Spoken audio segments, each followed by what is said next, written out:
السلام علیکم ورحمۃ اللہ وبرکاتہ۔ کربلا کا تحقیقی جائزہ 72 صحیح الاسناد حدیث کی روشنی میں حدیث نمبر 20 پیش خدمت ہے۔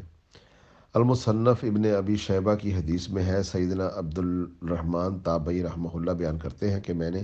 سیدنا علی ابن ابی طالب کے ساتھ فجر کی نماز ادا کی تو انہوں نے قنوت نازلہ پڑھی، جس میں یہ دعا فرمائی: اے اللہ تعالیٰ تو خود معاویہ اور اس کے شیعہ یعنی اس کے حامیوں سے نمٹ لے، اور عمرو بن العاص اور اس کے شیعہ اور اس کے حامیوں سے نمٹ لے، اور ابو سلمہ اور اس کے شیعہ اور حامیوں سے نپٹ لے، اور عبداللہ بن قیس اور اس کے شیعہ اور حامیوں سے نپٹ لے۔ مصنف ابن ابی شیبہ۔ اس کا مطلب یہ ہے کہ حضرت علی ابن ابی طالب نے جب ان کے بہانے، ہیلے، مکاریوں، چلاکیوں اور قتل و غارت گری سے تنگ آ گئے تو اس پر حضرت علی کرم اللہ وجہہ نے فجر کی نماز میں باقاعدہ قنوت نازلہ پڑھی: اللہم علیک بمعاویہ و اشیاہہ، اللہم علیک عمرو بن العاص و اشیاہہ، واللہم علیک ابو سلمہ و اشیاہہ، اللہم علیک عبداللہ بن قیس و اشیاہہ۔ یہ آپ علیہ السلام فجر کی نماز میں قنوت کرتے ہوئے اللہ سے یہ استغاثہ کرتے تھے کہ یا اللہ تو ان کو،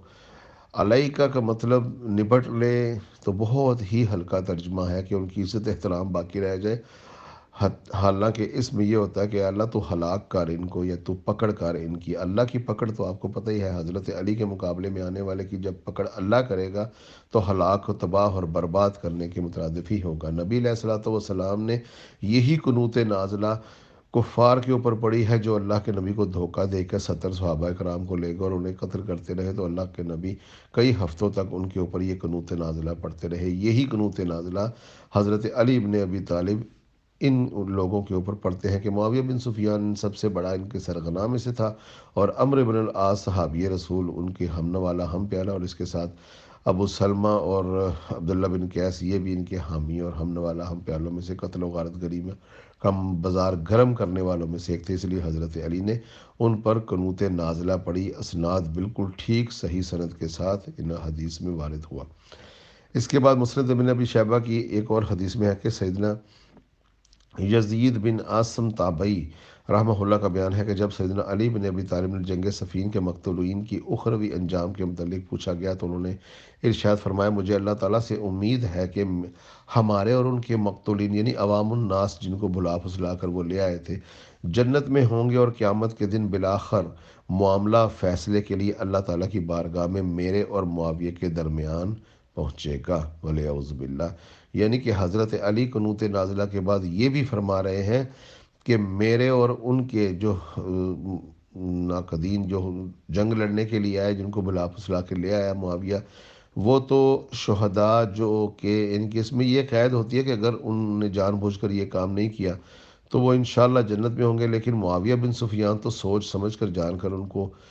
آگے لا کر جنگ کر رہا ہے کہ میرے اور معاویہ کے درمیان فیصلہ آخر میں اللہ کے درمیان پہنچے گا۔ یعنی کہ حضرت علی سے جب پوچھا گیا تو حضرت علی نے معاویہ کو یہ نہیں کہا کہ معاویہ بھی جنت میں جائے گا، فرمایا میرے اور درمیان اس کا فیصلہ رہ جائے گا۔ اب مسلمان بھائیوں،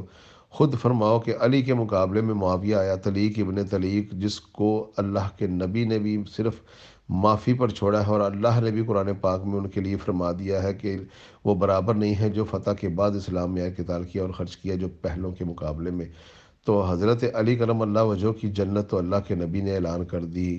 علی فی الجنہ، اشرا مبشرہ کی احادیث میں اور بے شمار احادیث میں، اور معاویہ بن سفیان کو تو خود حضرت علی نے کہہ دیا۔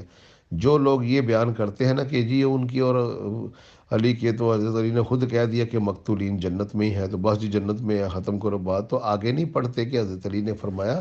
آخر میں فیصلہ میرے اور معاویہ کے درمیان ٹھہرے گا، اب ان دونوں میں سے کون جنت میں جائے گا، یا علی یا معاویہ۔ ہمیں تو اس طرح یقین ہے جس طرح اپنے انسان ہونے کا، مسلمان ہونے کا، رب العالمین ہونے کا یقین ہے، اسی طرح یقین ہے کہ علی ابن ابی طالب جنت میں ہوں گے، اور علی کے مخالفین ان کے سامنے آئیں گے، اللہ ان کو ہی پکڑے گا اور ان کو ہی برباد کرے گا، وَلِعَوْذُ بِاللَّهِ۔ السلام علیکم ورحمۃ اللہ وبرکاتہ۔ السلام علیکم ورحمۃ اللہ